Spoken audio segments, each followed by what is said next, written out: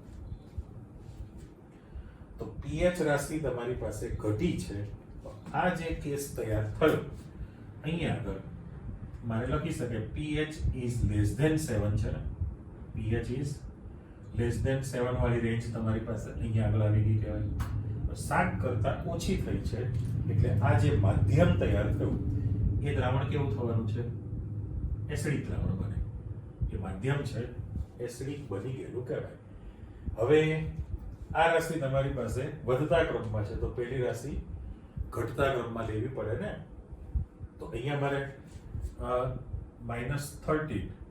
-12, -11, -10, -9 અને -8 અને 10⁻⁻7 અને રાઉન્ડ મૂકી દઉં છું. તો તમે નક્કી કરી લો જે આંકડો મૂકેલો છે તો આ 14 થાય ને. આ તમારી પાસે 13, આ તમારી પાસે 12, આ 11, આ 10, આ 9, 8 અને આ તમારી પાસે 7 છે.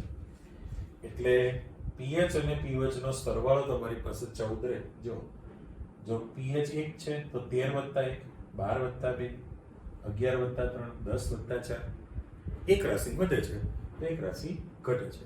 તો સામે એના પ્રમાણે જો હું ક્રમ પૂરો કરી દઉં તો આ તમારી પાસે 10⁻⁻6 આવે. બરાબર? તો 10⁻⁻8 તૈયાર થવાનું છે ને. એટલે પૂરું કરો. -5, -4, -3, -2, -1 અને 10⁻0 છે.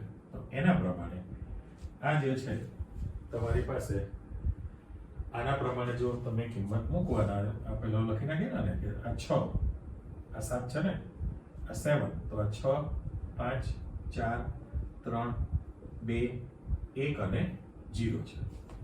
આ ક્રમ આવી ગયો. નીચે વધશો તો તમારી પાસે આ 10⁻⁻8 થાય, -9, -10, -11, -12, -13 અને -14. તો આના પ્રમાણે ફરી પાછું અહીંયા 8 આવશે. 8, 9, 10, 11, 12, 13 અને આ છેલ્લું તમારી પાસે 14 તૈયાર થયું. બરાબર? આ જે રેન્જ તમને મૂકી છે, આ જે રેન્જ એ 7 જે આંકડો આપણે મૂકેલો છે તો એ pH તમારી 7 કરતા વધુ છે. આ જે છે 7 કરતા અહીંયા વધેલી pH તૈયાર થયેલી. તો એ માધ્યમ તમારી પાસે કેવું થયું કહેવાય? બેઝિક માધ્યમ છે ને. આ માધ્યમ તમારી પાસે બેઝિક થયું કહેવાય. હવે સહેજ તમે વિચારવાની અંદર આપણે H3O+ માટે જઈએ છીએ કે તમે આ સેન્ટર પોઈન્ટ 10⁻⁻7 એ ઊભા છો. જોઈ લેજો કે તમે આ 10⁻⁻7 થી આ બાજુ જાઓ, આ તરફ દાખલા તરીકે તમે વધતા હો તો H+ ની સાંદ્રતા તમારી પાસે શું થઈ કહેવાય? ઘટે છે. બરાબર? અને આ બાજુ તાવ બંને બાજુ એરો મૂકું છું કે તમે જો આ તરફ ખસો છો તો H+ ની H3O+ ની સાંદ્રતા શું થવાની છે તમારી પાસે? H3O+ ની સાંદ્રતા વધે છે, માટે તમારી pH ઘટે છે. જો બંને બધું નજીકનું આવતું ગયેલું છે કે ભાઈ H+ ની સાંદ્રતા વધે તો તમારી pH ઘટે. તો તમે આ દિશામાં આવશો તો H+ ની સાંદ્રતા ઘટી કહેવાય. સોરી, H+ ની સાંદ્રતા વધી છે તો તમારી pH ઘટે છે, 7 કરતા વધી. રાઈટ? અને પેલી બાજુ ઉલટું છે કે આ તરફ તમે જાઓ તો H+ ની સાંદ્રતા તમારી પાસે શું થાય છે? H+ ની સાંદ્રતા ઘટી કહેવાય, માઇનસ ઘટ છે ને, આ ઘટે છે તો તમારી pH પાછી શું થાય? વધે છે. ટૂંકમાં એક રાશિ વધે તો એક રાશિ ઘટે છે આની અંદર. એટલે વાત કરી એ પ્રમાણે pH તમારા પાસે માધ્યમનો જે પ્રકાર સૂચવે એ અગત્યતા તો થયેલી જ કહેવાય pH માટે. હવે આવું તમને કોઈ પણ એક્ઝામ્પલમાં પૂછી શકે. એ પૂછવા માટે માની લો કે હું તમને એક ઉદાહરણ આપું. આ એક્ઝામ્પલ છે આપણી પાસે. હવે એક્ઝામ્પલની અંદર જે સાંદ્રતા છે, ખાસ આને ધ્યાનમાં રાખજો. હવે તો ફાઇનલ છે કે ભાઈ તમે પેલું સૂત્રની વાત અધૂરી ને કે ભાઈ KW જે છે KW બરાબર H3O+ ની સાંદ્રતા છે. ચલો એક હજુ એવું વિગત આપણે સમજૂતી મૂકીએ. આને હું કેન્સલ કરું. પહેલા આપણે જાણીએ છીએ કે તમે શું જાણો છો કે પાણીનો આયનીકરણ અચળાંક KW બરાબર H3O+ ની સાંદ્રતા ઇન્ટુ OH- ની સાંદ્રતા લખી શકો છો કે નહીં? આ સૂત્ર આપણે જાણીએ છીએ. હવે જો તમે બંને બાજુ ઋણ ઘાતાંક તમે લઈ લો, બંને બાજુ ઋણ, અહીંયા હવે શબ્દ આપી દઈએ. હવે ચાલો KW બરાબર સૂત્ર છે, બંને બાજુ ઋણ ઘાતાંક 10 ના બેઝનો લઈ લો તો મારે -log બેઝ 10 KW લખાય બરાબર -બેઝ 10 અહીંયા H3O+ ની સાંદ્રતા ઇન્ટુ OH- ની સાંદ્રતાને હું મોટો કૌંસ કરી દઉં છું. જુઓ, બરાબર? ફરી પાછું લખો તો મારી પાસે અહીંયા -log KW છે બેઝ 10. હવે આ કૌંસ ખોલી નાખીએ આપણે તો -log બેઝ 10 છે અને H3O+ ની સાંદ્રતા તૈયાર થઈ આ રાશિમાં. અને ગુણાકાર છે એટલે પ્લસ થાય, પણ નિશાની આગળ માઇનસ છે એટલે -log બેઝ 10 OH- ની સાંદ્રતા તમે લખી શકો કે નહીં? તો પછી આના માટે -log H3O+ ની સાંદ્રતા બરાબર, જો તમે -log H+ અથવા H3O+ ની સાંદ્રતા pH લખી શકાય. તો આની જગ્યાએ તમે સૂત્ર શું વાપરી શકો? pH. અને આ જે લખાણ છે એની પ્લસ pOH કરી શકો ને, પ્લસ pOH. તો આની જગ્યાએ તમે KW, એટલે એકચ્યુઅલી તો અત્યારે જે છે KW કહેવાય ને, આ PKW. હવે એસિડનો હમણાં તમે આના પછીના ટોપિકમાં એવું ભણવાના છો કે ભાઈ એસિડનો જે આયનીકરણ અચળાંક છે, જે રીતે પાણી માટે હતો, તો KW બરાબર pH વત્તા pOH તમે કરેલું કહેવાય. ચલો આની જગ્યાએ તો pH અને pOH તમે લખી જ શકો છો. તો -log KW બરાબર તમે અહીંયા આગળ શું લખી શકો? PKW લખી શકો. તો આનો ઉપયોગ કરીને તમે OH મેળવી શકો. રાઈટ? પણ KW ની જે રાશિ છે PKW બરાબર કેટલું હોય? તો આપણે જાણીએ છીએ કે 1 × 10⁻14 મોલર હોય. 1 × 10⁻14 મોલર છે. એટલે જો આ રાશિ તમારી પાસે 1 × 10⁻14 હોય -log KW, તો KW બરાબર શું લખી શકાય? 10⁻14. KW બરાબર 10⁻14 તમે લખી શકો. આવી ગયું? તો હવે તમે અહીંયા આગળ આને બ્લોક કરી દો. મેં કહ્યું એ પ્રમાણે હવે એક્ઝામ્પલમાં જાઓ કે તમને એમ કહેવામાં આવે કે 0.01 અથવા 0.001. હવે સહેજ ચોખવટ હજુ એવી કરવી છે કે તમે લાસ્ટ ટાઈમ પાણીનો જે સ્વાયનીકરણ અચળાંક KW ભણી લીધો. આ શું લખેલું છે? KW ની કિંમત જ છે ને કે ભાઈ 25 ડિગ્રી સેલ્સિયસ તાપમાને પાણીનો સ્વાયનીકરણ અચળાંક KW1 × 10⁻14 મોલર છે. ઓકે, તાપમાન વધે તો KW નું મૂલ્ય પણ વધે છે.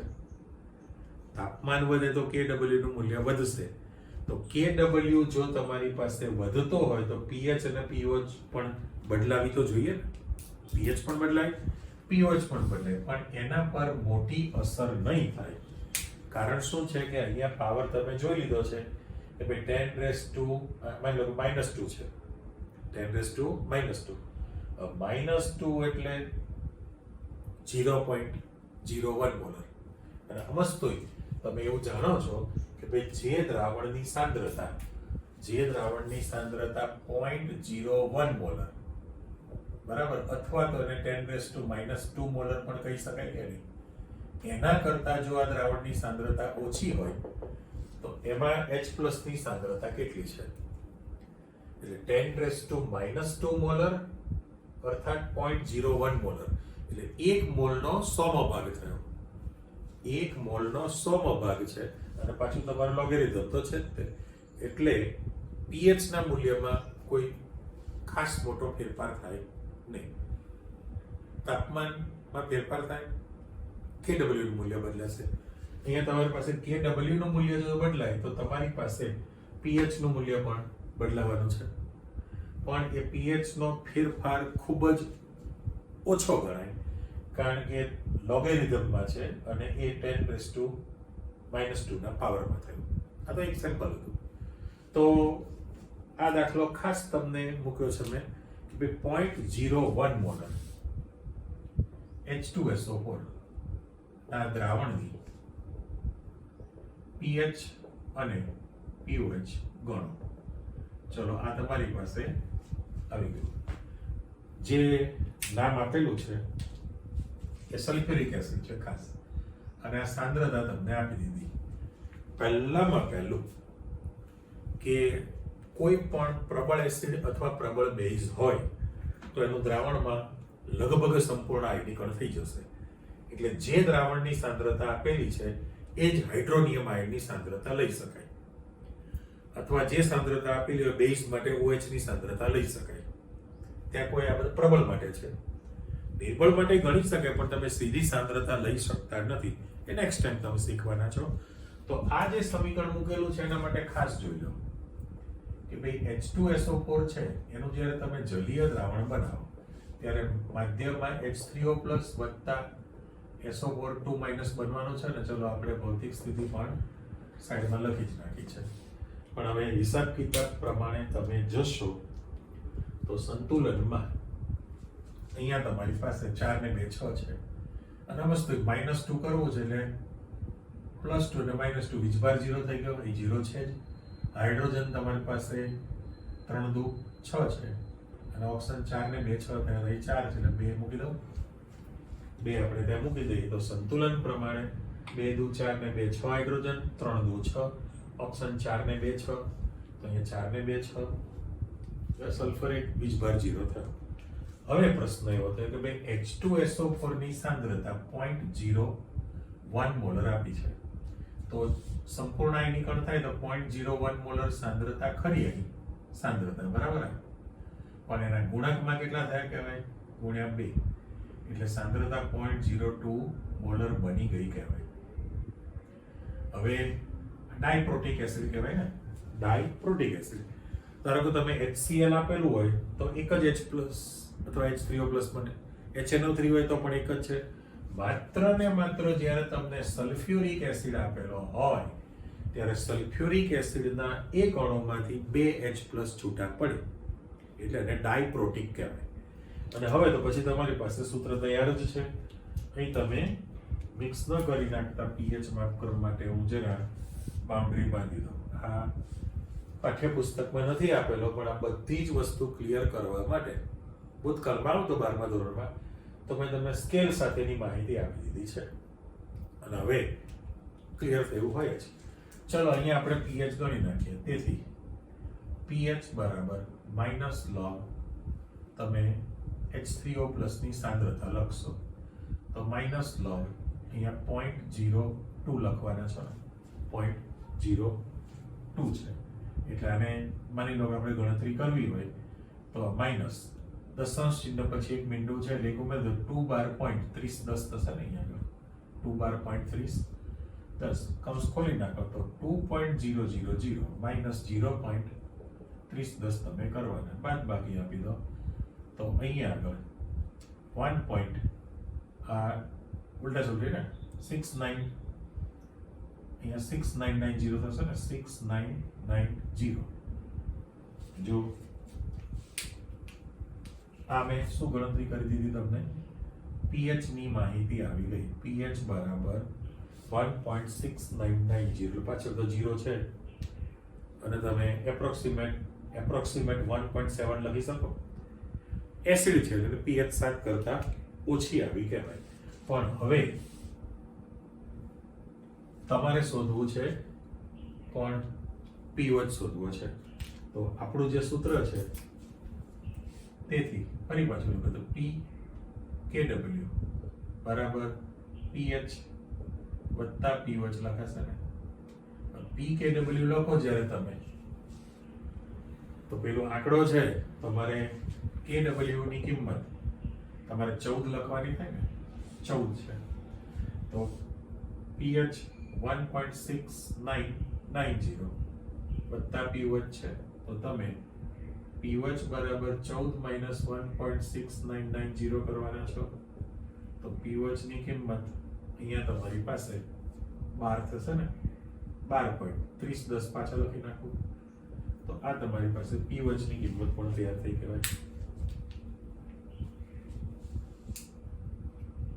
થઈ ગઈ ગણતરી. એટલે આ તો ઠીક છે આ પ્રકારે લખેલું છે, તમે સીધું જ આ સૂત્ર પણ વાપરી શકો ને કે pH વત્તા pH બરાબર 14 છે તો pH બરાબર 14 માઇનસ pH, 14 માઇનસ pH એટલે pH ની કિંમત તમારી પાસે આ તૈયાર થયેલી કહેવાય 12.30 છે. એટલે સલ્ફ્યુરિક એસિડ છે 7 કરતા ઓછી pH આવી ગઈ તો pH આ બંનેનો સરવાળો તમારી પાસે 14 બનવાનો હોય. એટલે ટૂંકમાં આ આખા લેક્ચરમાં તમે ઘણી બધી વસ્તુ ક્લિયર કરેલી છે. ટૂંક નોંધ તરીકે pH માપક્રમ પૂછે એના નાના મોટા ટુકડા પણ તૈયાર કરી શકશે. સાથે સાથે પરીક્ષામાં એનો એક્ઝામ્પલ પણ તમને પૂછવાનો હોય છે. એટલે એક્ઝામ્પલમાં નામ અને સાંદ્રતા બદલાય. માત્ર સલ્ફ્યુરિક એસિડ એક જ એવું છે કે એના એક અણુમાંથી 2H+ છૂટા પડે, બરાબર, ડાયપ્રોટીક છે. બાકી બધામાં તમારી પાસે ચિંતા નથી. સમીકરણ લખીને આ સૂત્રાત્મક દાખલો થયો કહેવાય. આવડે ને ગણતા? એટલે ગણવા માટે કોયડામાં આપેલા હોય, ઉદાહરણ પેટે આપેલા છે, સ્વાધ્યાયમાં ગણવા માટે આપેલા છે, બધા તમારે પ્રેક્ટિસ કરીને, કારણ કે લોગ જોવાનો છે અગત્યનો. લોગ ટેબલ લોગ જોઈને એના નિયમ પ્રમાણે તમારે ગણતરી કરવાની. એક માઇન્ડમાં યાદ રાખજો, એન્ટીલોગ નથી જોવાનો. જો લે અહીંયા 0.02 લખ્યું છે તો અહીંયા 2 બાર 0.30 10 લખી નાખ્યું છે, પછી આનો કોઈ એન્ટીલોગ આવ્યો છે ના, કારણ કે pH બરાબર લોગ છે એને જ તમારે સાદુરૂપ આપેલું છે, એન્ટીલોગ આવે નહીં. આ ખાસ માઇન્ડમાં યાદ રાખવું પડે તમારે. ઓકે, તૈયાર કરી રાખો પ્રબળ માટે. નેક્સ્ટ ટાઈમ તમે બધું નિર્બળ એસિડ બેઝના સૂત્રાત્મક કામ કરશો. ઓકે, આવજો.